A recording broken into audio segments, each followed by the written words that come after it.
Hello YouTube, this is FrankU26 and today I'm going to be reviewing Disney Vinylmation animation.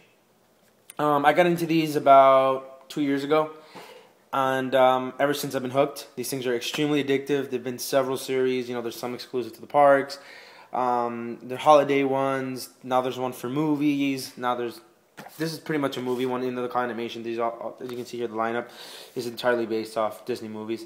But I mean, what I meant to say, I guess, was more movie-specific lines, such as The Nightmare Before Christmas or the Toy Story ones.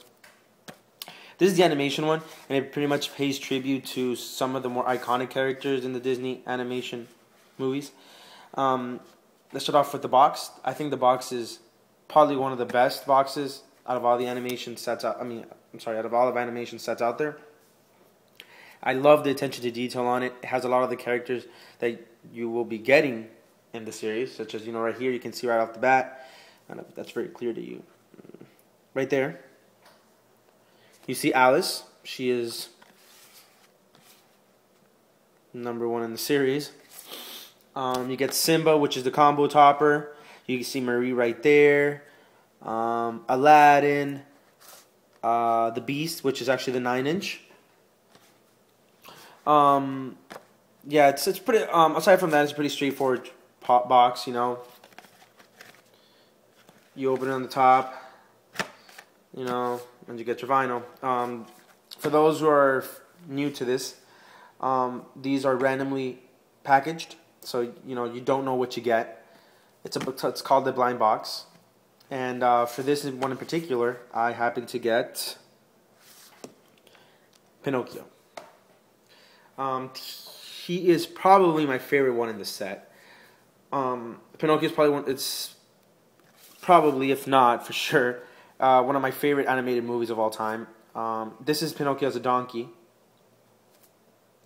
You can see the ears on there as well, and even has a tail, which I think is absolutely awesome. They just started doing this recently. They started adding details and stuff to the figures, such as tails or hats, so on and so forth.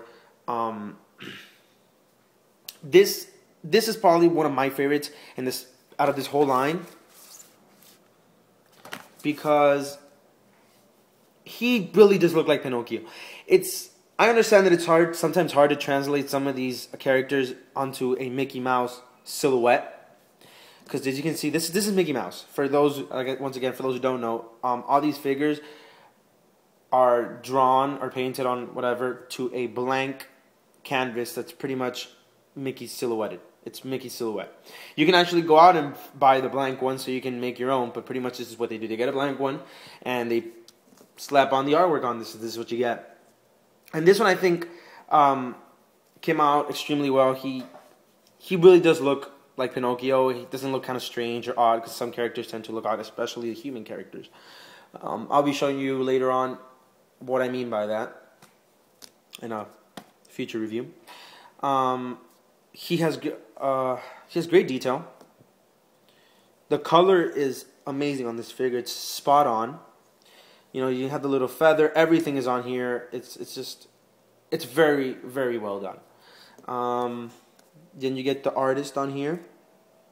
I don't know how clear that's coming out.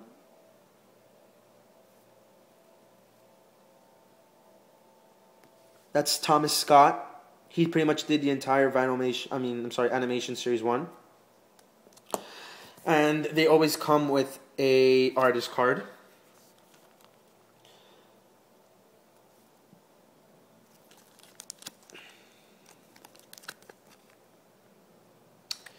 Yep, and that's pretty much all what they come with. There's not much articulation on here.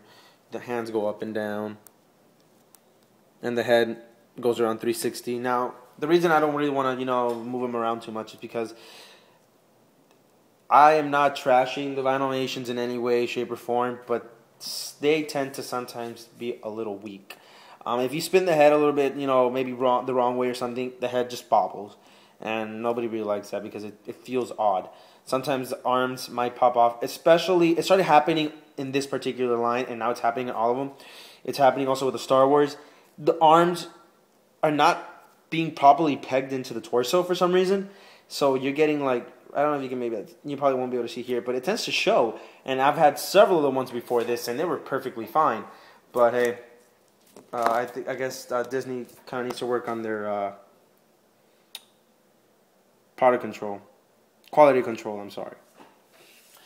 Aside from that, though, this one really doesn't have any issues. I'm just saying that, you know, you really don't want to mess around with them too much. Plus, like, really, why would you want to mess out? This doesn't really do much. It's a solid piece of of plastic, of vinyl. But it is a great figure. I think it's very nice. It's definitely one of my favorite in the line. And yeah. Thank you guys for watching, and see you in the next review.